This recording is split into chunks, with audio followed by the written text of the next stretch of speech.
Okay, so we're into real sort of titivation phase now. The lion's share of the work's done, but as you can see, there are some kind of, sort of low-level faults that we can just improve on and correct. Frankly, this book already looks like it's hundreds of years old and beaten up and everything else. So it's, we've kind of won the big battle here, as it were. We've got these nice foldovers here and so on. But as you can see, we have a curve that resulted from the way in which the the vellum dried and sort of pulled on the boards, which are very thin. We have these raggedy edges that are quite sort of untidy, so we're going to tidy those up. And in particular, there's this area here where the vellum actually came away. Now, this was interesting because the book originally had a much bigger curve on it like this, and I used steam to try and get rid of that, and it, as you can see, it sort of half worked. But interestingly, the tension in the vellum was so great that once the steam hit it, it actually separated and contracted this way. So it's actually sort of bowed inward. So what we're going to have to do is to actually wet this, try and pull it back out and fold it over. So I've done this edge here and it seemed to work reasonably well. So I'm going to try it on a very similar edge, which is down here at the bottom, this edge here. We'll see if we can tidy this up. So what I'm going to do, this is very, very, very patient work. Literally just, because obviously this is quite sort of dry and brittle at the moment, I'm literally just going to use a wet fingertip to soften the vellum. And what this will do, unlike steam, it'll make the vellum soften, but what it won't do is have it suddenly shrink and curl, which was what we found when I used the kettle to try and get rid of the overall warping of the boards. And so it takes a few seconds here, but the vellum's so thin it just takes the water in very quickly. And as you can see, it just very quickly just sort of starts to soften here. Yeah, it's all, it's still a little stiff, but it's already starting to give. I've got this extra piece here as well that I'm going to try and address. I could just cut it, I suppose. I want to try and get this nice sort of folded over appearance here. Okay.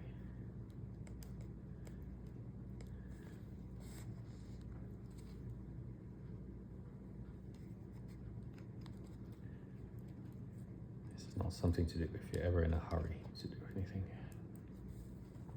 Oh yeah, there we go. So that's now going to bend over quite nicely. I'm not going to use any actual glue on it, I don't think that's necessary. Instead, what I've got here are some shims. So what I'm going to do is just break a section of shim that's the width of the book or slightly less. It's about there.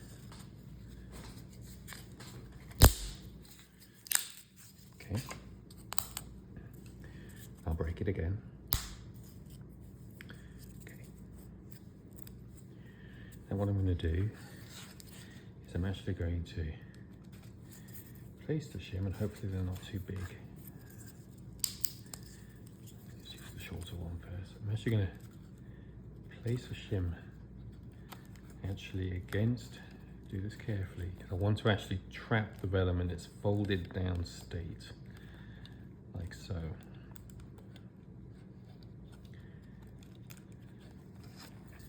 One may need to be broken again slightly.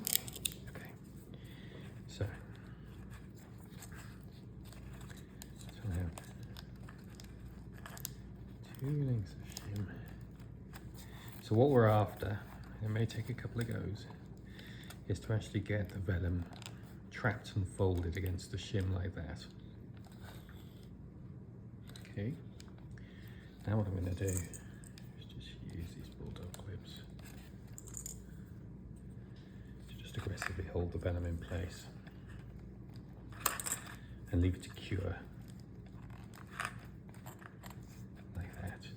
I think this edge here, I may just fold it under slightly. I want to keep the fold over, obviously. Like that. But you can see that's gonna tidy that up. I'm gonna do the same here.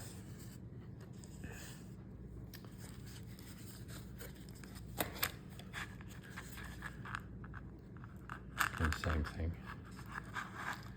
Just think the way this old manuscript showing through here is just really cool.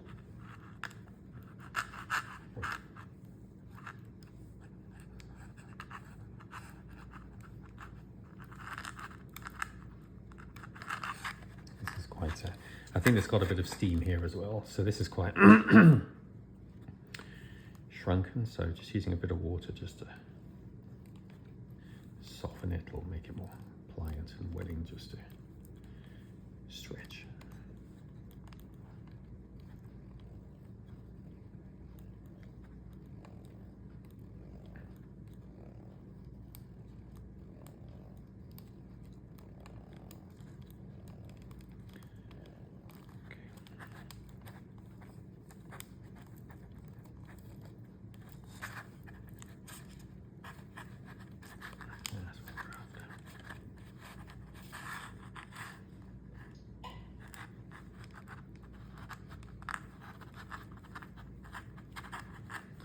Same deal. Destroying quite a few of my shims here, but such is life. That's a bit too big. Slightly shorter one.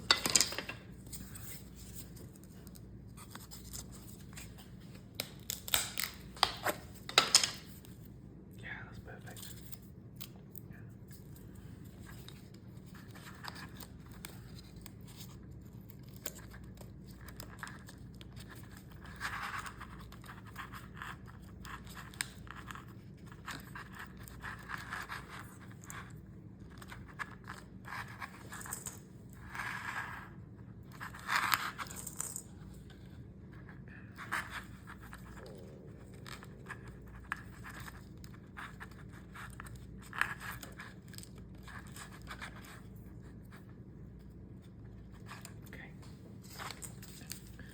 All right, now for the trickier one. So the issue I've got here is the way this shrank here. So what I'm going to need to do is to actually try and pull it out and fold it over. I'm not sure if I'm going to use glue or not, or just rely on, I mean the glue in theory is still there. It's just the vellum let go of it, so it may be that we can actually just get it to go back in situ just by dampening it and stretching it a little bit here. But the hope here is that it'll actually have a bit of give and stretch, and it won't perpetuate down here, which would be a complete disaster, obviously. So any water needs to be kept very strictly to where it needs to go, which is just here, and not allowed to go down here. Let's see if I'm getting any willingness to give here. Oh yeah, maybe. Okay, that looks a bit promising. Oh yeah, no, that's what I'm after.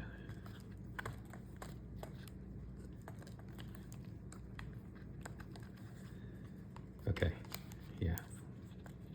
A little bit more water, just here on this edge in particular.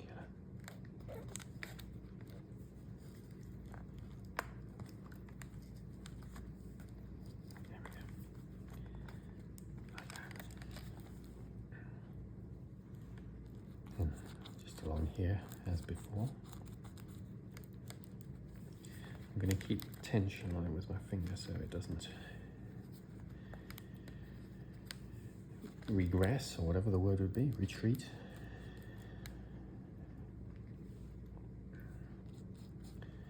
Of course, I've made a rookie mistake, which is I didn't actually prepare my shims before doing this, because now I've got to keep on holding it. Let's just see if I can to do this in a slightly different way. I think probably going to need a piece of shim on the outer side here.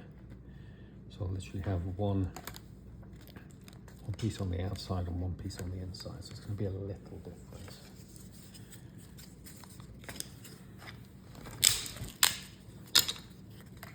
Yeah, that's perfect. And then I'll have this piece on the outside. So what I'm going to do here is, I've got it like that. Put this guy behind.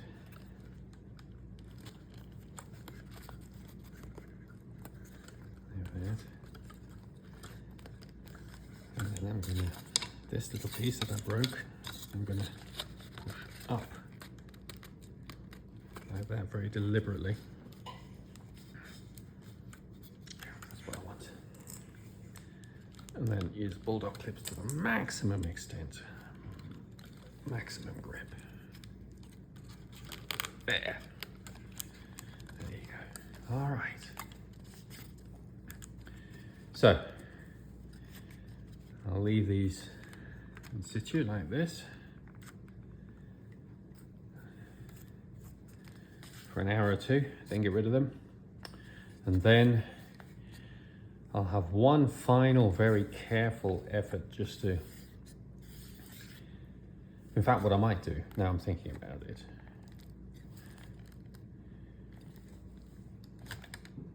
I'm wondering if I should actually steam these while the pull dog clips are in place. Now if I do that, I may want,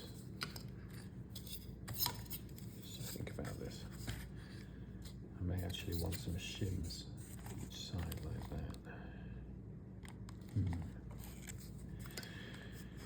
Don't know, maybe not, it's probably too risky. Too great a risk of damaging the book, I think. So let's just take, let's just get this piece done, let it dry. Then I think we'll put the corner, the decorative corner pieces in. And then we'll have one last chance, I think, at flattening the book. Maybe with steam, maybe with a little bit of water. We'll decide how to do it then. But we're almost there. Almost there, and then finally at last we can actually put the paste downs in.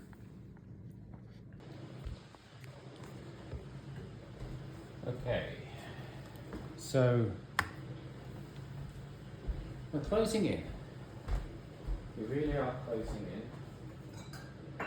What I'm going to do is to relieve some of the tension on the outside of the board here. And I'm going to do that with just continuing what I did on the edges. So I'm not using steam again. Instead, what I'm going to do is, now that I've got these sort of pegs and clips on, is just to run my finger along the leading edge here. And what that does is just causes the very surface of the vellum just to let go slightly and become flexible. At least that's the hope. Move this guy down.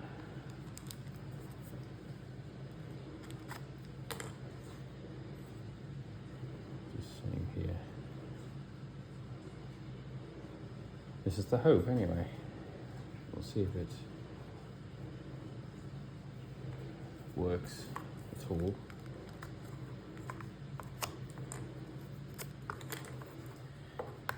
This top and bottom here in particular there's a lot of tension in there.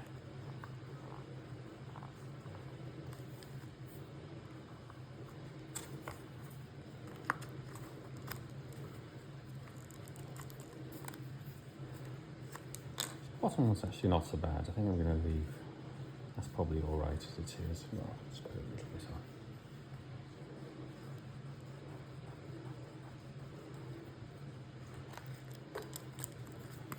Same on the other side.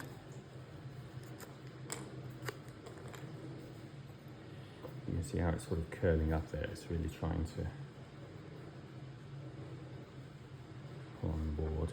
So it just, the water just gets in and just causes it to relax. slightly, so when the pegs go back on, it just won't curve back.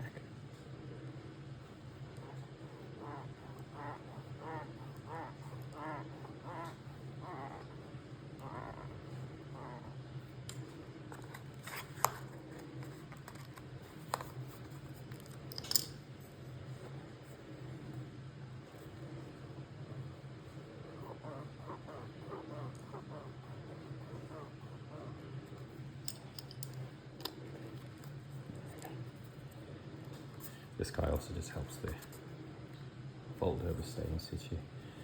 I'm not going to do it here because that's where I previously had that bubble. So fingers crossed. If there's any remaining curl after this, I'm probably going to admit defeat on it and just let it be. So there might just always be a slight outward curl there. That's just a function really of the boards being so thin.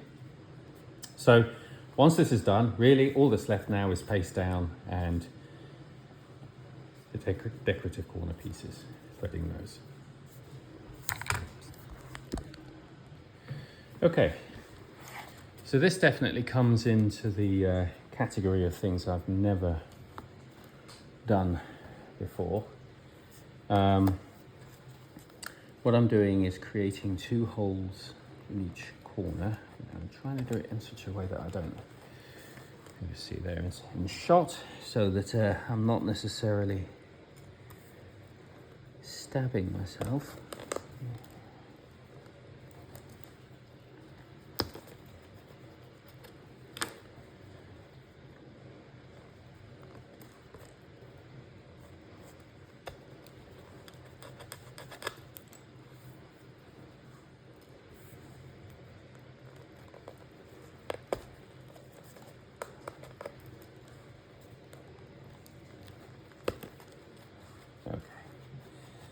So I've got one of these in each corner now. And now for something that is the antithesis of being in the end of the first quarter of the 21st century, which is a thread of wet vellum, which is kind of nuts, but there we go. So what I'm going to do is just, hopefully this works, come on through, you know you want to. There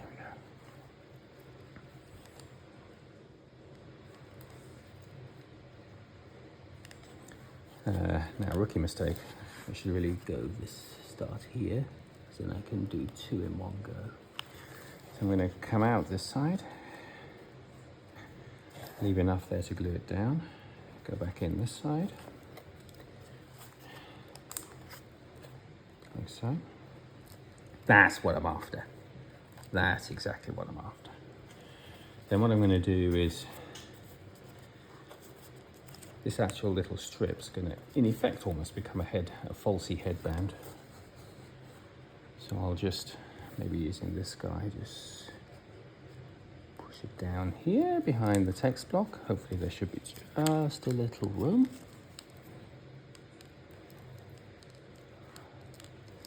Come on, just to hide it down there at the back. Hopefully it'll do it.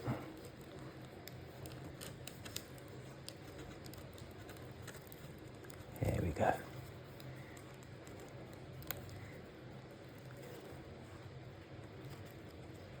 There we go, that's what I'm after. Just push it down there out of sight.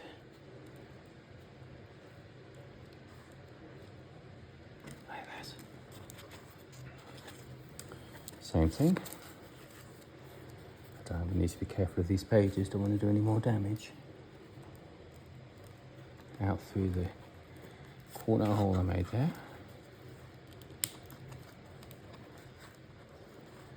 Come on. That's it. And back.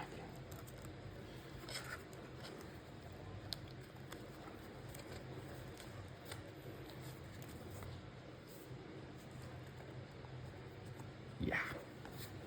That's what I'm after. Oh yeah.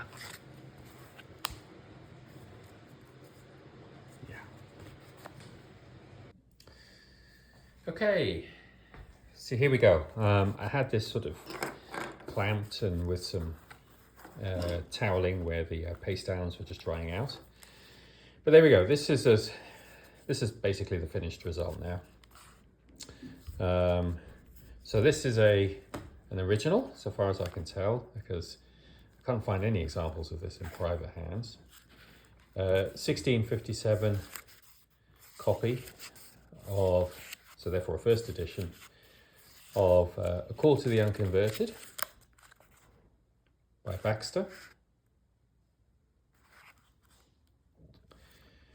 It's been restored in vellum in the contemporary style.